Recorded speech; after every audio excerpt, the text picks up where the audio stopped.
Αυτό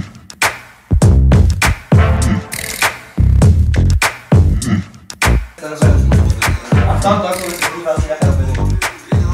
Εσύ κάτι σχέση πως θα πρέπει να κόψει για κάθε παιδί, ξέρεις τι δουλειά θέλει. Ναι, κάτσε λίγο πάνω από κάτω. Οκ, κουμπίλα. Βγάλε το παντελόνι, να μην φέρει το παντελόνι από κάτω. Εντάξει, σε 10 λεπτά ρε μαλάκα. Τι λες ρε μαλάκα τι κάνετε στην Βγάλε σου ρε πλάκα. Μπλούζα βγάλε σίγουρα. Μπλούζα γιατί να βγάλω, αυτό δεν θα φαίνεται. Πα είναι ανοιχτό ρε μαλάκα. Ανοιχτό το μπουρνούζι. Ναι! Ρε μαλάκα είμαι χοντρός ρε παιδιά. Σύσου ρε μαλάκα. Το μπουρνούζι μην το σέρνεις κάτω. Είμαι χοντρός ρε μαλάκα. Κλειστό το μπουρνούζι. Λοιπόν, Το από πάνω. τι όνομα θα φωνάξεις? Φίλα φαίνεται σαν έχει το πάει. Βγάλε παντελόνι μπλούζα. Και μείνε... Βγάλε μπλούζα.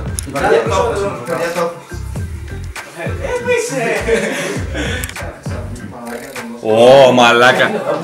Να μπει Χρυσαυγίτης όντως. Γεια, πες γεια. Κάτσε ρε μαλάκα πάμε τώρα. Να σου πω λίγο, ο Τελιβέρα αυτή την κάμερα γιατί μπορεί να γνωριστεί. Όντως. Δεν θα δει την κάμερα ρε μαλάκα. Θα πούμε το λαζαρίδι το μοντέλο.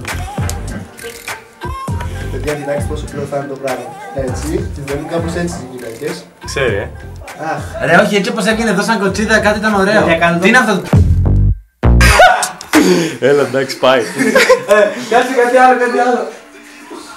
Τα λεφτά, τα έχουμε όλα έτοιμα. Τα λεφτά του κοσάρικο, το κοσάρικο. Οτιδήποτε άλλο θέλει πολύ υπερβολικό, να ξέρεις. Δεν θέλει τίποτα άλλο είναι τέλειο. Ωραίος. Καρότι. Α, μαλάκα, έχεις αρχίδια πολλά. Όχι μαλάκα. Όχι, ξεφεύγει ρε. Είναι υπερβολικό.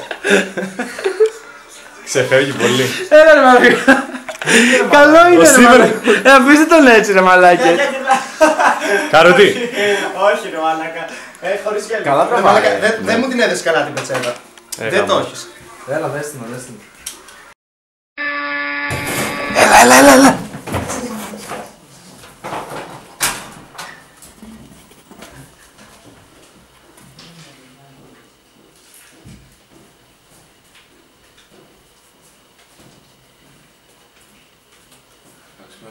Είσαι φίλοι, πώς κάνει?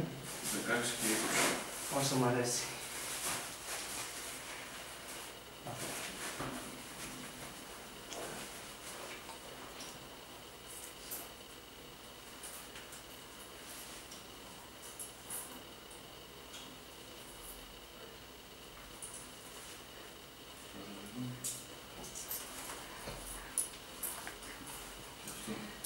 Ciao. Socrataco.